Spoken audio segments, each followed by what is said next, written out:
Thank you for joining me on the show today.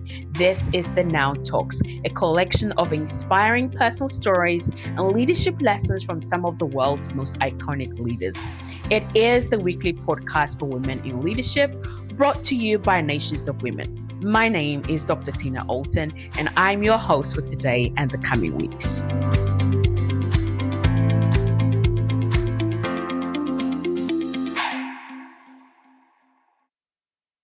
Hello and welcome to this week's edition of the Now Woman Talks, which is the leadership podcast for every female leader.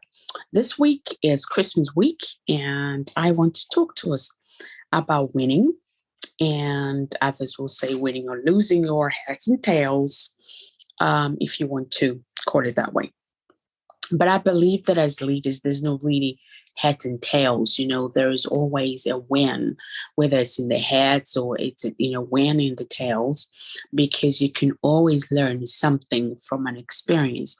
You can always learn something from an event or anything that happens. So it's not about winning or losing. It's about what can you learn out of the situation. So this week, I've been reading a book by one of my mentors, John C. Maxwell, and it talks about heads you win, tails you win.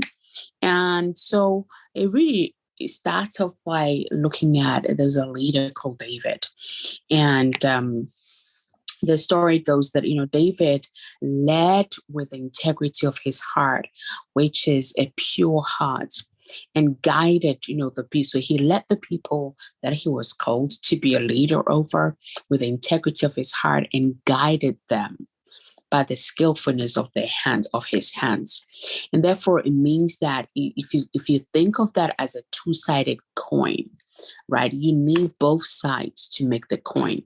And it's the same thing when it comes to being a leader, that you need to have integrity and skill. So integrity and competence, you cannot have one without the other. You can't be a person of great integrity and have very little competency or skill as a leader. Likewise, you can't be a really well-skilled or competent leader and have no integrity. I think, when we all are exposed to leadership, we can tell a leader who has integrity and a leader who does not have integrity. So every leader needs both. You need to have a heart that is full of integrity, as well as the skill, the art, the competency that it takes in order to lead.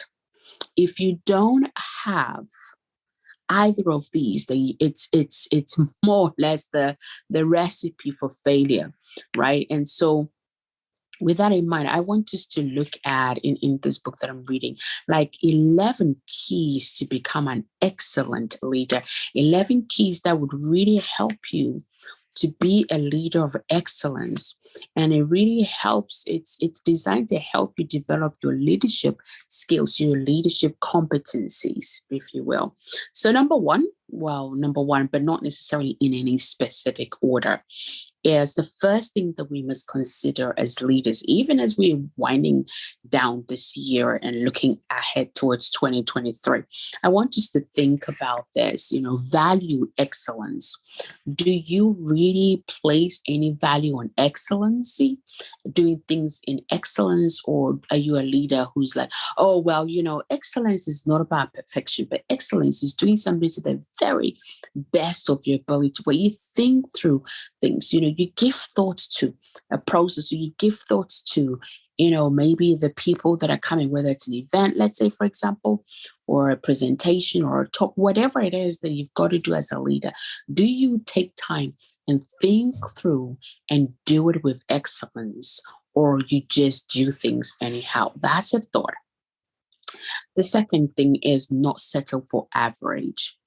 Why is it that sometimes we will just settle for average, even though we know full well that we deserve more, we deserve better? And I think this was one of the courses that the master classes that we run in 2021 on stop self-sabotage, how to stop self-sabotage. And one of the key ways in which we sabotage ourselves, particularly as women, is by settling for average, and that can be in the area of relationships, that can be in the area of maybe our jobs that we're doing, or, situations that we find ourselves in, or deals or negotiation, whatever it is that that you deserve more. You know that there is more. There's potential in you, that you can go more. You can go, you can stretch yourself. You can achieve more. And yet somehow we settle for average. And so as a leader, I want to encourage you, do not settle for average. The next thing, or number 3, is pay attention to detail. How many times have you walked into a place, or, showed up at a meeting, and you immediately know that the leader, or the, whoever's hosting you for the meeting, or whatever it is that, for whatever it is that, let's say for a meeting, that the meeting, they haven't actually paid any attention to any detail, right? It's very easy for us to tell. It's very evident for everybody to recognize that attention has not been paid to the details. So as leaders, it is very, very important that you pay attention to the detail. And number 4 is remain committed to what really matters. Now, not everything that matters, not everything that, you see matters. And there is this saying that those that matter don't mind, and those that mind don't matter, right? And therefore, as leaders, it's very, very crucial. It's absolutely crucial that you're committed to what really matters. How do you do that? It's by recognizing, okay, what is the process that is involved in XYZ? And then once you have reviewed the process, because for everything, there is a process to arriving at every result that we desire, every goal, every achievement, everything. Every end result, end product, there is a process to get in there. So you have to look at the process. Are there people that are required to be, to take responsibility for some of those, pieces? You have to review all of these things, and then be really committed to what really does matter. Paying attention and being committed to what matters means that, number 1, you don't lose focus. Number 2, you don't get drawn into any unnecessary drama. Number 3 is that you're able to then actually, like we've already talked about, pay attention to the detail, not settle for average, and place value on excellence.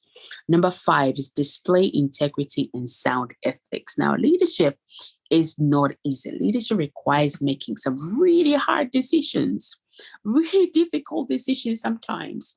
And you can think of it, starting from the home when you have kids, right? The decisions you have to make for them. Sometimes it's helping them choose subjects for exams, or, do they go out? Do they not go out? There's so many decisions that we have to make as leaders, but you have to make them, because every time you fail to make a decision, there is a consequence, right? Every decision comes with a choice, whether you make it or you don't make it. And there is a consequence attached to every decision. And so you have to be a leader that really works with integrity. That's what it's saying, display integrity and sound ethics. And I think we all know when somebody is not being ethical, right? So you have to really, it's almost like, going to the gym where you exercise some muscle. If you want to really, my son would say, buff arms or legs or whatever it is, you have to exercise that muscle, that part of your body every day. One day in the gym is not gonna make it happen. 2 days is not gonna happen.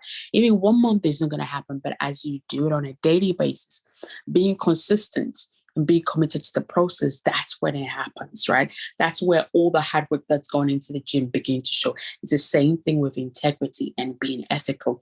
It's in the daily choices. It's in the daily actions. It's in your daily habits. It's not just when you arrive at the office or, wherever you are seen as a leader. It's in your every single day choices and decisions and actions and habits, and even your thought process. All of these combined is where you begin to build that attitude and that becoming that person of integrity and sound ethics.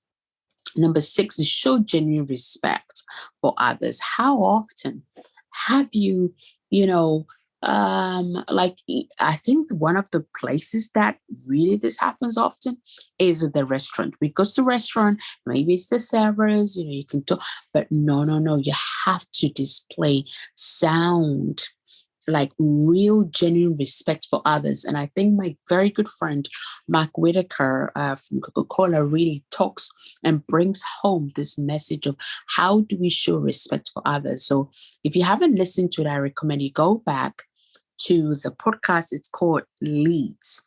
Every leader's a mandate, if you will, the Monday for every leader. The podcast is called Leads, Leads. And you have to listen to that because Mark really brings home the message very, very clearly for us with really great examples on how we can actually genuinely show respect for others. Number 7 is go the second mile. You have to stretch yourself. Leadership requires that every day stretching yourself, every day stretching yourself, every day. Sometimes, depending on what that is, can really actually lead to burnout. And that's not what we're talking about. We're talking about where you have to maybe you have to stretch yourself, for somebody else, for somebody on your team, or for somebody you're doing a deal with. You have to be the leader that goes the second mile. Be willing to extend yourself to others. Be willing to make yourself available to others. Be willing to truly go the second mile. I don't know what the second mile is that is required, for you in this season at this time. But I think as a leader, we all know when we come to that point that we have to go that second mile. And so I want to encourage you that you be the leader that goes the second mile. Number 8 is demonstrating consistency. Consistency is where you're at it on a daily basis. Every day it's in the action. Every day it's in your habits. Every day is in how you speak, how you show up, right? Your thought process. Every single day you show up the same you, not showing up, in different ways. And I'm sure that, I think it's very easy for all of us to recognize that that person was very different when I met them, in this so and so environment versus when I met them here. Now, when that happens as a leader, you are in trouble. That's a huge warning sign. So as leaders, we have to be a leader that demonstrates consistency. You have to consistently show up every single day, right? Number 9, never stop improving. What do I mean by never stop improving? Never stop learning. The only way you can improve is knowing where to improve, because there is always room for any of us to improve, to be better, to grow, to do more than, what we were doing yesterday, right? I'm not talking about competing with other people, but really improving yourself. And the best way to do that is to be committed to self growth, where you yourself are growing, because you cannot lead anyone else further than where you have been yourself. And the only way to keep going further and further and further is by improving yourself. And that also doesn't mean you're not enough. I always believe that we're all born enough. We're all born wired to do good and greater works. And as we continue every day in our choices, in our thought process, in our habits, in our actions, and how we show up, we are improving on a daily basis. Number 10 is always give 100%. How many times have you heard, let's say marriage couples like, oh, it's going to be 50-50. 50-50 means that, the day that you're not well, there's only 50%. And when something's 50%, if you think of the seesaw, right? When you have to stand on the seesaw, and you have to imagine this when you're standing on the seesaw with your legs spread apart, you have to almost like stand in a certain way in order to keep that balance. Now, that position is not even balanced, because it takes the slightest tip for you to lose your balance and fall off. And before you know, the seesaw is either up or one end is down. But you have to, as a leader, you always have to give 100%. You always have to show up 100%, so that even if those that you're working with or moving with or tracking with or whatever it is cannot bring their 100%, because some days you're not always going to be at your very best. There's this book, The Four Agreements, where it's called The Four Agreements, where it talks that one of the four agreements is always do your best, right? But we know that sometimes when you're sick, your best is not going to be like 100%, right?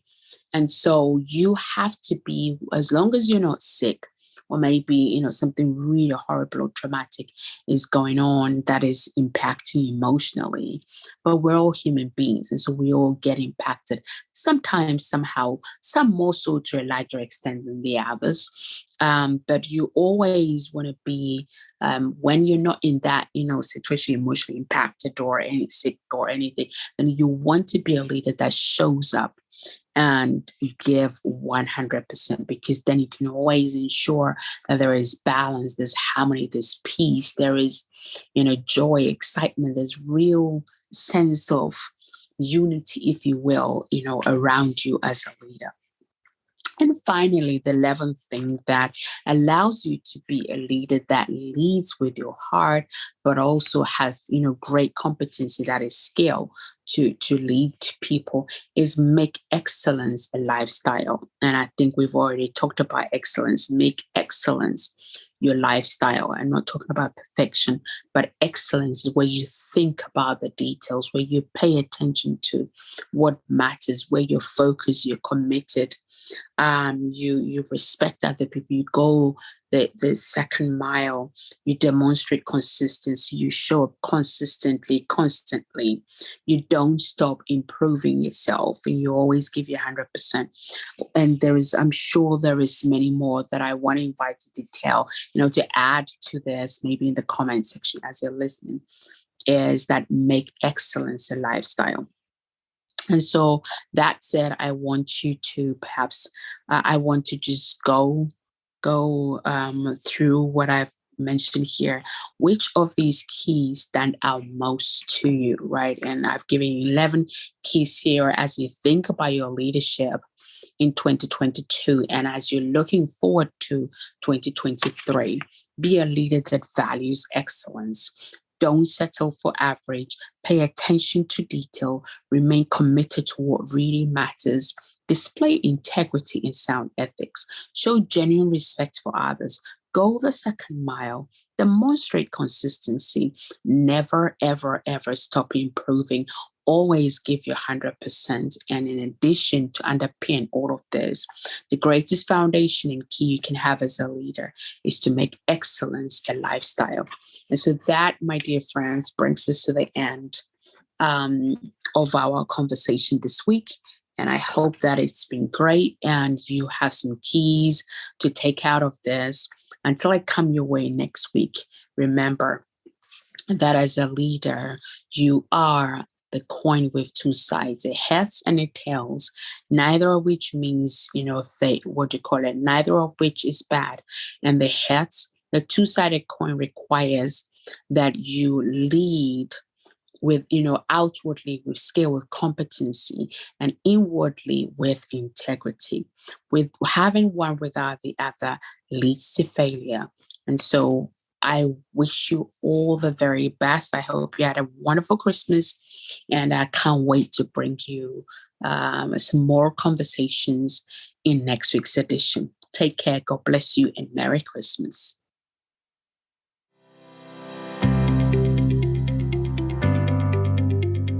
And that's all for this week. You've been listening to Dr. Tina Allton with the Now Talks, the weekly podcast for women in leadership, brought to you by Nations of Women. All that remains is for me to say have a fantastic week, stay safe, and reach out if you need any help now at nationsofwomen.com.